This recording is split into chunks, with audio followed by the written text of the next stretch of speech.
I've studied youth behavior for the last 15 years, and there are people who have studied youth behavior for far longer than I.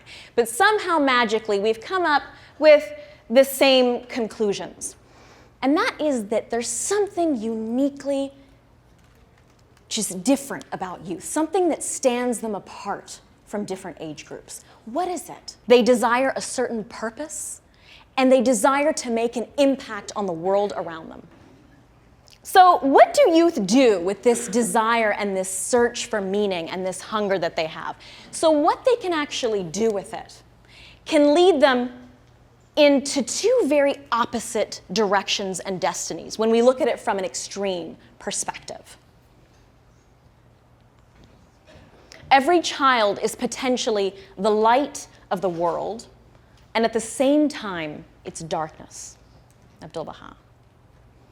So essentially, a child can walk a path of light and contribute positively to their community, or a child can make dark choices and contribute to the darkness that we already see in the community. So what does it look like to be a contributor of light in the world? Some of you may know of and heard of Malala Yousafzai.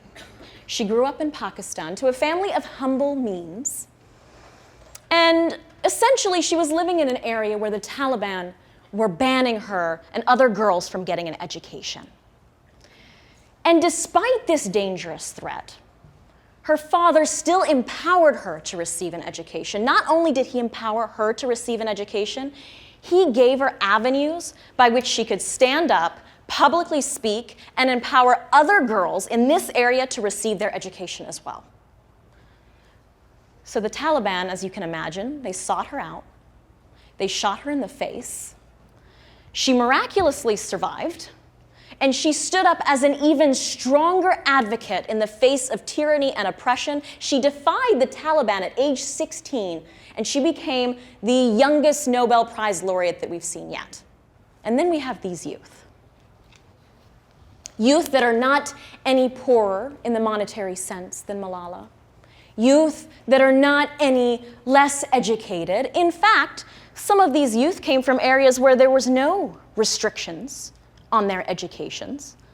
And some of them even left their homes to go and single-handedly drive and direct a movement that the world considers to be the greatest threat of our time. So what is the difference? What is the difference? Why do we have youth that choose to follow a path of light and contribute to the betterment of humanity? And why do we have youth that make choices like these? What I did observe was this, that some youth, we'll call them the light givers, were empowered to see the light within them. We're empowered to see the spiritual attributes within them. We're empowered to see their nobility and their worth. And they were provided with positive avenues by which they could contribute these attributes to the betterment of their society, fulfilling that longing that they have to make an impact and a difference.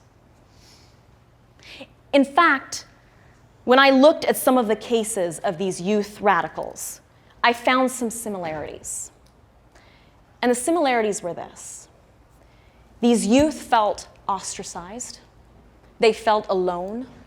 They felt lonely. They didn't feel like they can contribute to their community. They didn't feel a sense of belonging. And then you have groups like ISIS recruiting them like this, essentially, in a simplified version. Come here. You can belong here. We have a brotherhood and a sisterhood here. You're important here. You can move the world here. What you do, the world will see here. You'll be powerful here. And we lose them. What a waste of potential light givers of the world. So what do? Nothing. Nothing unless we first change our attitudes towards youth. We first have to change the way we see them. We have to understand that they're very important agents of change. And then we need to support them undergoing, so supporting neighbors and family and friends and youth around us, support them in undergoing activities, empowering activities like, for example, the Junior Youth Empowerment Program that's happening in neighborhoods around the world, or support foundations like the Mona Foundation, which not only supports the academic education of underprivileged youth around the world, but also their moral education and their empowerment.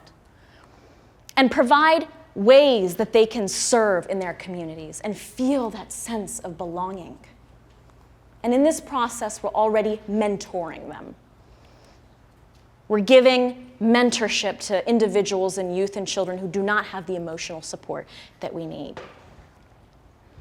Honestly, if you were to ask me, after studying that year and a half of a master's in Middle East conflict and political science, and you were to ask me, what's wrong with the world and why do we have the chaos that we have?